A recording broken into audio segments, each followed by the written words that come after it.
50 ডিগ্রিতে আমায় আসতে হয় এবং ওখানে আগুন জ্বলছে, মাঠে আগুন জ্বলছে। এত তীব্র দহনের মধ্যে 3 মাস ধরে ইলেকশন কমিশন বিজেপিকে সন্তুষ্ট করবার জন্য মানুষকে কষ্ট দিয়ে 3 মাস ধরে ইলেকশন করছে।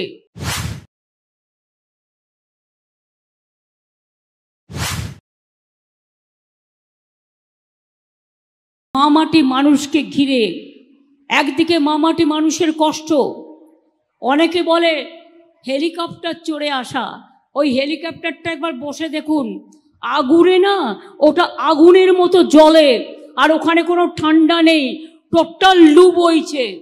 হেলিকপ্টারটা রৌদ্রে থাকা মানে মনে রাখবেন 50 ডিগ্রিতে আমায় আসতে হয় এবং ওখানে আগুন জ্বলছে, মাঠে আগুন জ্বলছে।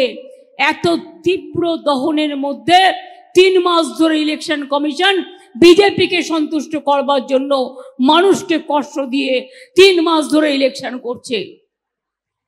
অন্যবার আমরা দেখতাম 7-8ই মের মধ্যে হয়ে যেত। এবারে এমন কি হলো, জুন মাস পর্যন্ত ইলেকশন তুলে দিলেন। আমরা বাধ্য হয়ে ছাত্রছাত্রীদের ছুটি দিয়ে দিলাম, কারণ ওরা গরমে স্কুলে যেতে পারছে না, ওদের কষ্ট হচ্ছে, টিচারদের কষ্ট হচ্ছে, পরিবারের লোকেদের কষ্ট হচ্ছে।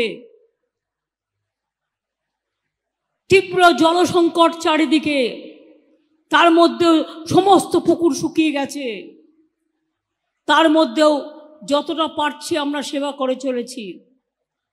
বিদ্যুৎ আপনারা অনেকে জানেনই না, অনেকে 17ই চালিয়ে দেয় এয়ার কন্ডিশন মেশিনটা দার্জিলিংয়ে থাকবেন বলে, 18ই চালিয়ে দেন। কিন্তু বিদ্যুতের যে চাহিদা বাড়ছে, সেই চাহিদা আমি এত এসি ইউজ করি না, আর আমি যদি কখনো করি, আমি যে ঘরে থাকি সেই ঘরে এসি আমি ইউজ করি না, আর 27-এর নিচে বাইরে থাকলেও আমি 27-এর নিচে চালাই না।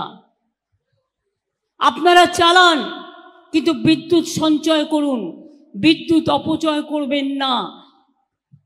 বিখ্যাত গবেষকরা বলছে 25-এর নিচে নামানো উচিত নয়। আর যত্রতত্র বিদ্যুতের অপচয় করলে, জলের অপচয় করলে একদিন কিন্তু ভাড়ার শেষ হয়ে যায়। তাই মনে রাখবেন, দেউচা পাঁচমি আমরা করছি এই কারণে, যাতে 100 বছর সস্তায় মানুষ বিদ্যুৎ পায়, আর 100 বছর বিদ্যুতের কোনো অভাব না হয় বাংলায়। বাংলা সারা দেশকে বিদ্যুৎ বিক্রি করবে, বাংলাকে কারোর কাছে হাত পাততে হবে না। 1 লক্ষের ওপর ছেলে মেয়ের চাকরি হবে, জেনে রাখুন। আপনারাই তো পাবেন। বর্ধমান, বীরভূম, আসানসোল, দুর্গাপুর, পানাগড় থেকে হচ্ছে কুচবিহার, ইন্ডাস্ট্রিয়াল করিডর, দুপাশ দিয়ে শিল্প গড়ে উঠছে। তাছাড়াও মনে রাখবেন, ডানকুনি থেকে পানাগড়, রঘুনাথপুর যাবে পুরুলিয়া, সেটাও আরেকটা ইন্ডাস্ট্রিয়াল করিডর তৈরি হচ্ছে।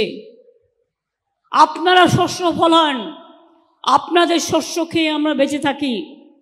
ধনধান্যে পুষ্পে ভরা কেন লিখেছিলেন দ্বিজেন্দ্রলাল রায়?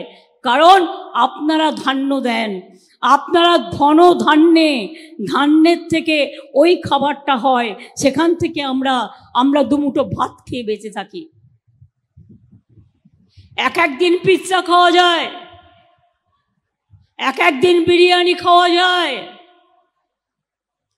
এক দিন ধোকলা খাওয়া যায়, কিন্তু রোজ জীবনে বেঁচে থাকতে গেলে যেটা চাই সেটা হচ্ছে রুটি কাপড়া মাকান। এটাই আমার স্বাধীন হিন্দুস্তান। আজকে বিজেপি এসে যে বড় বড় কথা বলছে, আমার কাছে উত্তর চাইছে। আমি বলি, তোরা আগে অপদার্থরা উত্তর দে। এটা আমার ইলেকশন নয়, এটা দিল্লির ইলেকশন। কিন্তু দিল্লির ইলেকশনে বিজেপিকে হারাতে হবে, তাই ঘুরে ঘুরে বেড়াচ্ছি। এত রৌদ্রে, এত ঝড়ে, এত জলে বিজেপি যাতে একটা সিট না পায় তার দিকে লক্ষ্য রাখতে হবে। একটা সিট আমাদের কাছে চোখের মণির মতো রক্ষা করতে হবে।